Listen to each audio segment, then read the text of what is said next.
ऐसा नहीं कि बिजली के मामले में हम पिछड़े थे। हमारे प्राचीन काल के जो साइंटिस्ट थे, जिन्हें हम ऋषि कहते थे, उन्हीं में से एक सबसे महत्वपूर्ण नाम है अगस्त ऋषि का। अगस्त ऋषि, जिनका उल्लेख रामायण और महाभारत में भी आता है।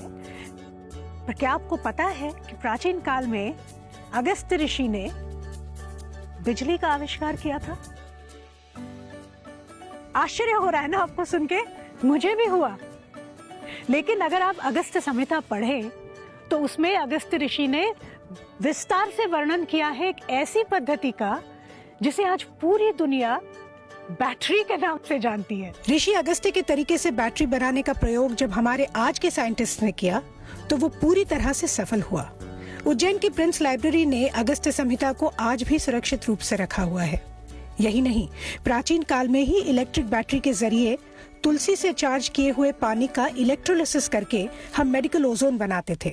कैलिकट के बेजल मिशन ने इसी ओजोन बनाने की तकनीक को लेकर इससे यूनिवर्सिटी ऑफ बर्लिन के एक प्रोफेसर क्रिश्चियन फ्रेडरिक शॉनबाइन के नाम से पेटेंट करवा लिया। और इसके काफी बाद 1896 में निकोलस टेस्ला, जो कि वैदिक साइंस से बहुत प्रभावित थे, उन्होंने ओजोन जनरेटर बनाया और अपने नाम पे पेटेंट करा के टेस्ला ओजोन कंपनी स्थापित की। हमारे देश की और हमारे लोगों की यही त्रासदी रही है। अगस्त्य ऋषि के आविष्कार का नाम विश्व के इतिहास में दर्ज ही नहीं हुआ। लेकिन अब इनोवेशन, पावर सेविंग और रिन्यूएबल एनर्जी में भारत का नाम दर्ज हो, इसका बीड़ा भारत के लोगों ने उठा लिया है। आपने अपने घरों में सुना ही होगा, अजी सुनते हो, जरा कमरे से आते हुए लाइट बंद करके आना। अरे बेटा, तुमने पंखा फिर से ऑन रख दिया। बिजली का बिल आएगा ना, तब बिजली की कीमत तुम्हें समझ में आएगी। बिजली बचाने की समस्या हमारे मध्य वर्गीय घरों में हमेशा बनी रहती है। लेकिन इसी समस्या का एक क्रांतिकारी जवाब है एलईडी बल्ब्स। एलईडी बल्ब्स में बिजली की खपत कम होती है, इसलिए इसमें पैसे की बचत होती है। ये आमतौर से ठंडे रहते हैं, इसमें ज़्यादा गर्मी नहीं होती क्योंकि इसमें मर्क्यूरी यानी पारे का उपयोग नहीं होता। एक नॉर्मल इनकैंडेसेंट बल्ब जो होता है उसके मुकाबले ये 40 गुना ज़्यादा चलते हैं।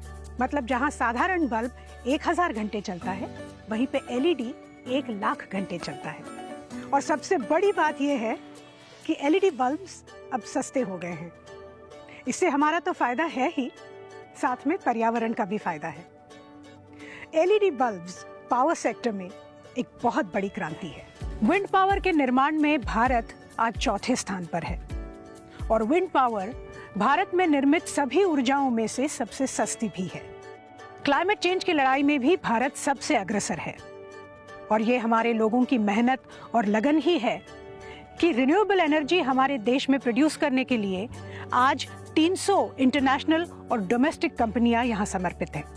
प्रकृति को सुरक्षित रखकर, मनुष्य को सुरक्षित रखकर ऊर्जा के निर्माण में पूरे विश्व को राह दिखाने के लिए अब भारत पूरी तरह से तैयार है। जब समंदर में एक लहर उठती है तो उसे कोई नहीं रोक सकता।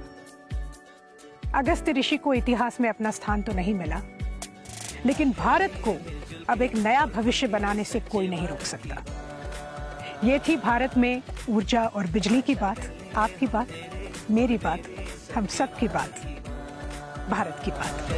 मिलजुल के और खुल के सच्चे भारत की बात।